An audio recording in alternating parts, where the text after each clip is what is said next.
বন্ধুরা, ভগবান শ্রীকৃষ্ণ বলেছেন কোনো পাপের কারণে মানুষ কুকুর হয়ে জন্মায়। বন্ধুরা, প্রত্যেক মানুষকে তার কর্ম অনুযায়ী মৃত্যুর পরে শাস্তি ভোগ করতে হবে। যখন তাদের শাস্তি পূর্ণ হয়ে যায় তখন তারা আবার পৃথিবীতে জন্ম নেয়। যে যেমন কর্ম করে সেভাবেই জীবন পায়। কিন্তু বন্ধুরা, আপনারা কি জানেন কোনো অভিশাপের কারণে মানুষ কুকুর হয়ে জন্মায়? আর কি কি এমন কাজ যা মানুষের জীবনে কখনো করা উচিত নয়, যার কারণে আমাদের নরকে যেতে হবে এবং তারপর আমাদের কুকুরের জীবন পেতে হবে? বন্ধুরা, হিন্দু শাস্ত্র অনুসারে এই পৃথিবীতে বসবাসকারী সমস্ত মানুষই তাদের কর্ম অনুযায়ী মৃত্যুর পরে বিভিন্ন প্রজাতিতে জন্মগ্রহণ করে। কিছু ধর্মীয় গ্রন্থে এটাও বলা হয়েছে যে যারা তাদের জীবনে অনেক পাপ করেছে তারা এমন এক অবস্থায় জন্মগ্রহণ করে যেখানে তারা তাদের কষ্ট অন্য কাউকে বলতে পারে না কিংবা কারো সাথে ভাগ করতে পারে না। বন্ধুরা, আজ আমরা আপনাদের বলবো সেই কাজগুলো কি যা একজন মানুষের জীবনে কখনোই করা উচিত নয়। তা না হলে কুকুরের জীবন নিশ্চিত। আপনাদের সকলকে অনুরোধ করছি, এই গল্পটি শোনার আগে কমেন্ট বক্সে জয় শ্রীকৃষ্ণ লিখে ভিডিওটি লাইক করুন এবং চ্যানেলটি সাবস্ক্রাইব করুন, যাতে আপনারা সবাই কল্পনা কুটির ফ্যামিলির সাথে যুক্ত থাকেন। বন্ধুরা, একসময় ভগবান শ্রীকৃষ্ণের প্রিয় রাধারানী তার বন্ধুদের সাথে তার নগর ঘুরতে বেরিয়েছিলেন।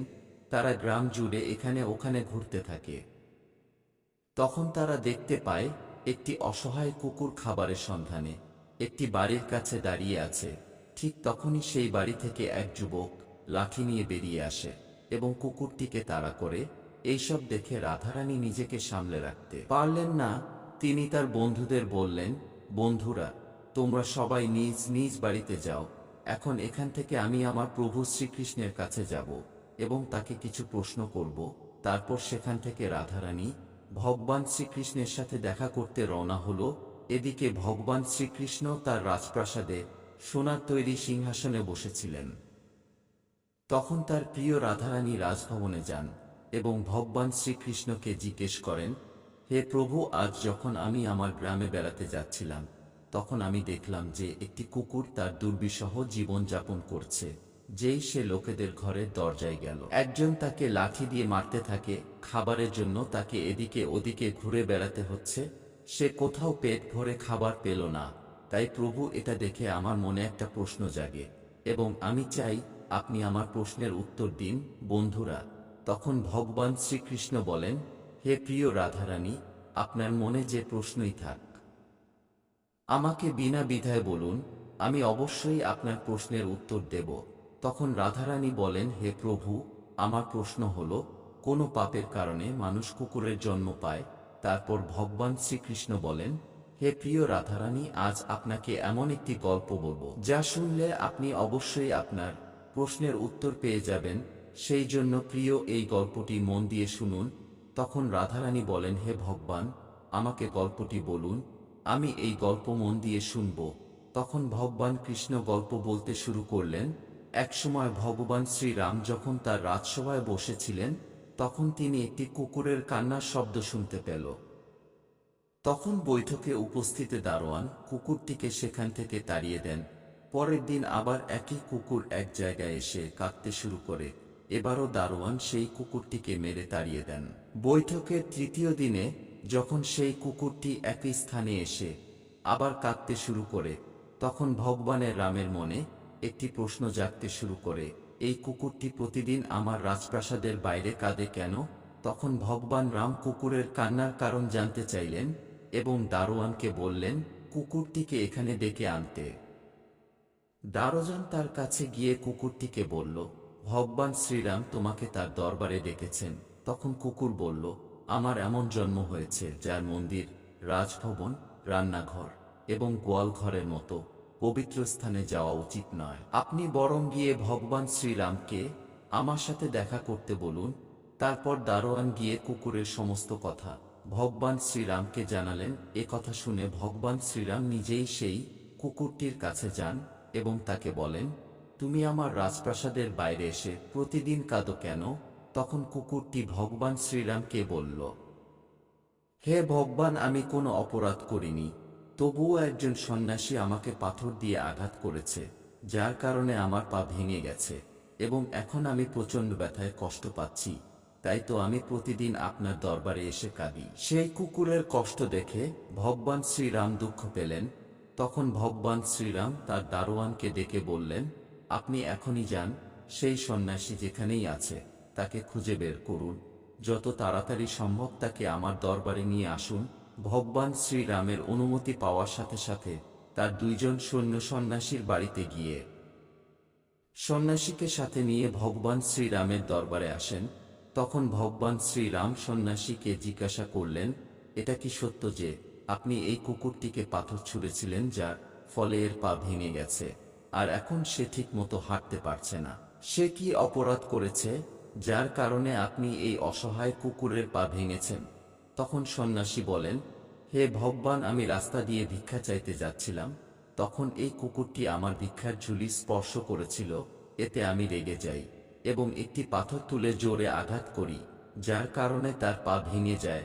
সন্ন্যাসীর কাছ থেকে এই কথা শুনে শ্রীরাম বলেন, আপনি কি জানেন, তারা অজ্ঞান প্রাণী, পেট ভরার জন্য তারা এসব করে। তাদের এতটা বুদ্ধি নেই যে এই কাজটি করা উচিত না। আর যদি কুকুরটি আপনার ভিক্ষার ঝুলি ছুঁজেও দেয়, তাতে তার কোনো অপরাধ নেই, এটি তাদের স্বাভাবিক প্রবণতা। আপনি এত ছোট কাজের জন্য এই কুকুরকে এত বড় শাস্তি দিতে পারেন না। আপনি সন্ন্যাসী হয়ে কুকুরের পা ভেঙে অপরাধ করেছেন, তাই আপনি অপরাধী।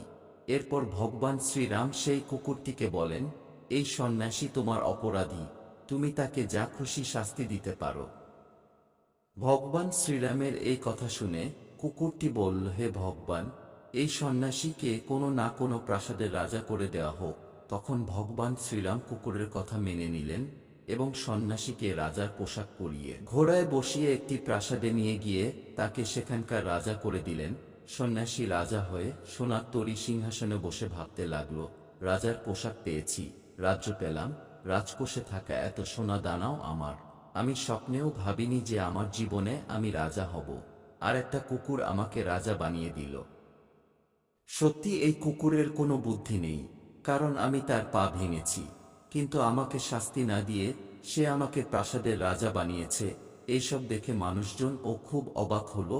লোকেরা ভগবান শ্রীরামেরকে জিজ্ঞাসা করলেন, হে ভগবান, এই কুকুরটি কেন এই সন্ন্যাসীকে শাস্তি না দিয়ে রাজপ্রাসাদের রাজা করল, অথচ সেই সন্ন্যাসী এই কুকুরের পা ভেঙে দিয়েছিল?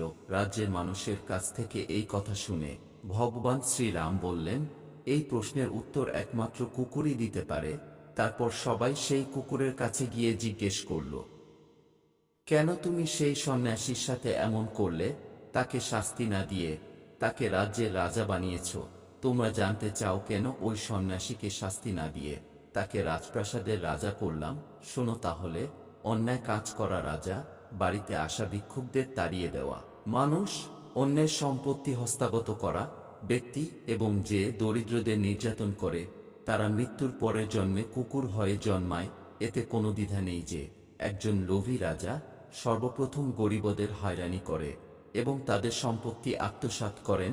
তারপর কুকুরটি বলল, আমিও পূর্বজন্মের রাজা ছিলাম, আমি গরিবদের অনেক হয়রানি করেছিলাম এবং তাদের কষ্টার্জিত অনেক টাকা হাতিয়ে নিয়েছিলাম, আর প্রজাদের প্রতি আরও অনেক অবিচার করতাম এবং নিঃস্ব ও গরিবদের জমি দখল করতাম, যার কারণে জীবনে আমি কুকুরের জীবন পেয়েছি, আর এখন আমি আমার পাপের ফল ভোগ করছি। সেই জন্যই আমি সেই সন্ন্যাসীকে রাজা বানিয়েছি, যাতে সে তার পরবর্তী জীবনে কুকুরের জীবন পায়।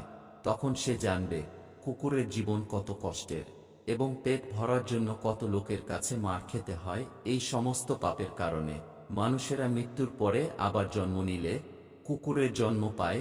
তাই বন্ধুরা, যে কোনো প্রাণীর সাথে ভালো ব্যবহার করুন এবং আপনার সামর্থ্য অনুযায়ী তাদের সাহায্য করুন এবং পুণ্য অর্জন করুন, আর না হলে কুকুরের জন্ম আপনার নিশ্চিত।